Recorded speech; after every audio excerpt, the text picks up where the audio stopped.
nhưng kết tha bây mà này tí cái lá nắng mình đang chia này vậy ở về chỉ bảo lo tê nhưng cùi nơi tí đi bà hải chiên cái lá máu ngay nhưng rốt mình khơi ông bị ắt tình này cả bằng cả cam thi này toàn từ so nhưng lư nhật nhọp nè sầm rộp sầm rùa bàn vậy tha chỉ cam thi chui aoไป chia ប្រត់បានស្គាល់អំពីគោលនយោបាយអំពីអត្តចរិតរបស់គណៈបកនីមួយៗដើម្បីធ្វើការសម្រេចចិត្តតែខ្ញុំអង្គុយជាងកន្លះម៉ោងមកខ្ញុំមិនឃើញកម្មវិធីនេះអាចជួយឲ្យប្រជាប្រដ្ឋនឹងបានយល់អំពីគណៈបកមួយៗដើម្បីធ្វើការសម្រេចចិត្តសោះខ្ញុំមិនឃើញកម្មវិធីនេះបង្កើតឡើងដើម្បីជួយគណៈបកនយោបាយឡើយខ្ញុំឃើញតែកម្មវិធីនេះបង្កើតឡើងដើម្បីជួយបច្ចុប្បន្នអាស៊ីសេរីខ្ញុំយល់ថាអញ្ចឹង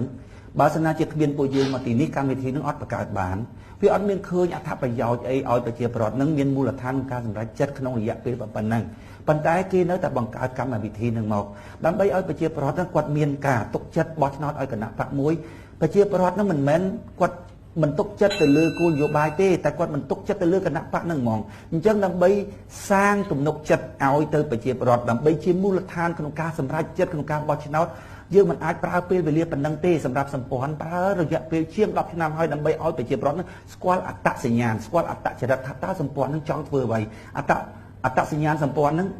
អត្តចរិតរបស់សម្ព័ន្ធនឹងយ៉ាងម៉េចគួរឲ្យទុកចិត្តបានអញ្ចឹងសរុបមកវិញខ្ញុំថាខ្ញុំអត់ចង់ឆ្លើយពីគោលនយោបាយអីអស់នឹងវាអត់មានឃើញថាជាមូលដ្ឋានឲ្យប្រជាប្រដ្ឋសម្រាប់ចិត្តបានលោកអស់ម៉ោងណាដំណើរគណៈបកសម្ព័ន្ធដើម្បីប្រជាធិបតេយ្យបាទ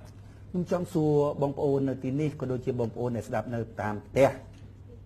តើបងប្អូនស្ដាប់តន់អត់ខ្ញុំចង់សួរបងប្អូនតើបងប្អូនស្ដាប់តន់អត់គេនិយាយថា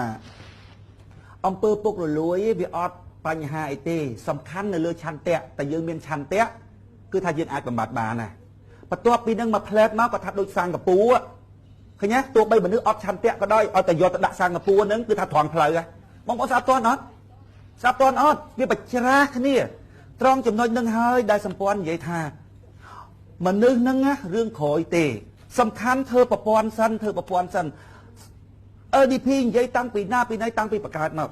រហូតដល់ខ្ញុំប្រើពាក្យថាខ្ញុំចេញមកពីគណៈបកដែលខ្ញុំធ្លាប់នៅនោះពីព្រោះទាស់គ្នាអញ្ចឹងខ្ញុំគិតដល់បងប្អូនហ្នឹងខ្ញុំថានៅតែពឹងឆន្ទៈរបស់មនុស្សដល់ណាទៀតស្រុកគេប្រើប្រព័ន្ធឲ្យបងប្អូនគេថាគេមនុស្សអ្នកមានឆន្ទៈទៅធ្វើខ្ញុំថាចុះខ្ញុំនិយាយហ្នឹងខ្ញុំមិនចង់អួតថាខ្ញុំមានឆន្ទៈបើខ្ញុំចង់និយាយហ្នឹងបងប្អូនអាចមើលដឹងដូចថាមិនចាំបាច់ថាបងស្រឡាញ់អូនឯងមើលខ្លួនបងទៅសប្ថ្ងៃហ្នឹងតើបងស្រឡាញ់អូនឬអត់ខ្ញុំធ្វើប្រព័ន្ធឲ្យបងប្អូនហ្នឹងតើខ្ញុំមានឆន្ទៈអត់សំខាន់ណាស់រឿងប្រព័ន្ធហ្នឹងទោះបីមនុស្សប្រភេទណាក៏ដោយឲ្យតែទៅដល់ស្រុកគេហ្នឹងគឺថាត្រង់ផ្លូវត្រង់ចំណុចហ្នឹងហើយដែលខ្ញុំបញ្យល់ប្រជាប្រដ្ឋរៀងរាល់ថ្ងៃឲ្យដឹងថាស្រុកខ្មែរវាខ្វះប្រព័ន្ធកុំគិតពីរឿងឆន្ទៈគឺគិតរឿងប្រព័ន្ធជាមុនសិនបាទអរគុណលោកខំវិស្ណ